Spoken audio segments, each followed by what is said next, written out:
किसी ने बड़े कमाल की बात कही है कि यदि भगवान आपको इंतजार करवा रहे हैं तो तैयार रहना, आपको उससे कहीं ज्यादा मिलने वाला है जितना आपने मांगा है। नमस्ते दोस्तों, मैं हूं आरजे कार्तिक। एक बड़ी छोटी सी कहानी है।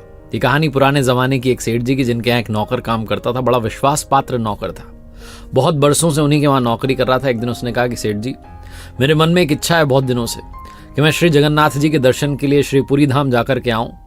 अगर आप मुझे अनुमति दें, छुट्टी दें, तो मैं श्री जगन्नाथपुरी धाम जाकर के आना चाहता हूं, भगवान के दर्शन करना चाहता हूं। सेठ जी ने कहा, अरे अच्छी बात है, जाओ, अवश्य जाओ, और ये तो मेरा सौभाग्य कि तुम जा रहे हो। अब मैं तो कभी व्यापार के सिलसिले में जा नहीं पाया, इतना मेरे पास में समय नहीं रहा। अब तुम जा रहे हो तो मैं तुम्हारे बहाने ही सही दर्शन कर लूंगा। और सुनो, मेरा एक काम करना, ये मेरे 100 रुपये लेकर के जाओ और भगवान के चरणों में चढ़ा देना, और मेरी तरफ से जो है उन्हें प्रणाम कहना। नौकर ने कहा, अवश्य, ये काम तो मैं करूंगा ही। सेठ जी ने 100 रुपये दिए, नौकर ने और रुपये अपने पास रख लिए। यात्रा प्रारंभ की। पुराने जमाने की कहानी, तो पैदल पैदल जा रहा था, पैदल यात्रा थी, कई दिन लग गए। और जब वो यात्रा कर रहा था, पैदल यात्रा, तो देखता था कि कई सारे संत जन, भक्त जन जा रहे हैं, हरि बोल, श्री हरि का सुमिरन करते हुए, जय जयकारा करते हुए, श्री जगन्नाथ धाम की जय हो, चले जा रहे हैं। और एक जगह उसने देखा कि कुछ संत जन जो है संकीर्तन करते करते, भक्ति करते करते, पैदल चलते चलते थक चुके हैं। चेहरे से लग रहा था कि काफी दिनों से कुछ खाया नहीं है, भूखे हैं। तो उस नौकर को लगा कि मेरे पास में सेठ जी के दिए हुए 100 रुपये, इन रुपयों से मैं इनको भोजन करवा देता हूँ, और कुछ बचेंगे तो भगवान को चढ़ा भी दूंगा। और सेठ जी अगर पूछेंगे तो यही पूछेंगे कि पैसे चढ़ा दिए, मैं कह दूंगा पैसे चढ़ा दिए। इससे मैं झूठ भी नहीं बोलूंगा और काम भी हो जाएगा। तो उसने उन 100 रुपयों से भोजन का प्रबंध किया। 98 रुपये खर्च हो गए, 98 रुपीज, सिर्फ 2 रुपये बचे। और वो जो नौकर था वो सोचने लगा कि अब ये 2 रुपये चढ़ा दूंगा।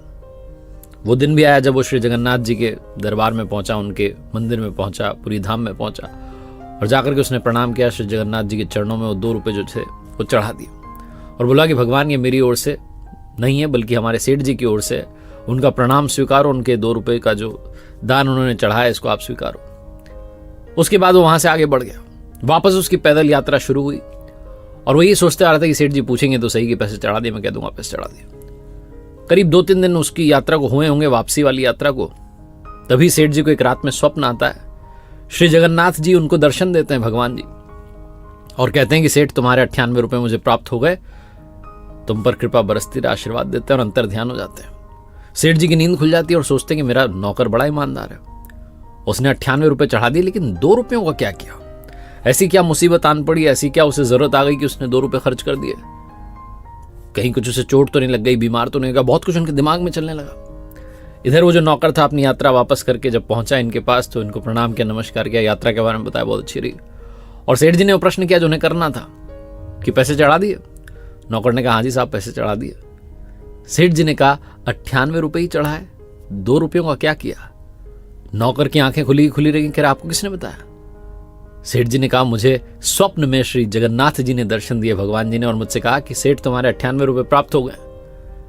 तुम ये बताओ बेटा, 2 रुपयों का क्या हुआ? सब ठीक तो है? तुम्हें कुछ जरूरत तो नहीं पड़ी? बीमार तो नहीं हो गए थे? उस नौकर ने कहा, सेठ जी, मैंने तो सिर्फ 2 रुपये चढ़ाए थे, 98 रुपयों से तो संतों को, भक्तों को भोजन करवाया था। भगवान ने वो 98 रुपये स्वीकार कर लिए, 2 रुपयों के बारे में आपको नहीं बताया, जबकि मैंने 2 रुपये उनको नगद चढ़ाए थे। सेठ जी ने कहा, तुम्हारे बहाने से ही भगवान ने मुझे दर्शन दिए और हमें सिखाया कि जीव सेवा ही, मानव सेवा ही सबसे बड़ी सेवा है, सबसे बड़ी पूजा है। एक बार फिर से वही बात जो अक्सर कहता हूं, मुस्कान बांटते चलिए, एक दूसरे की मदद करते चलिए, ऊपर वाले की कृपा हमेशा आपके साथ रहेगी।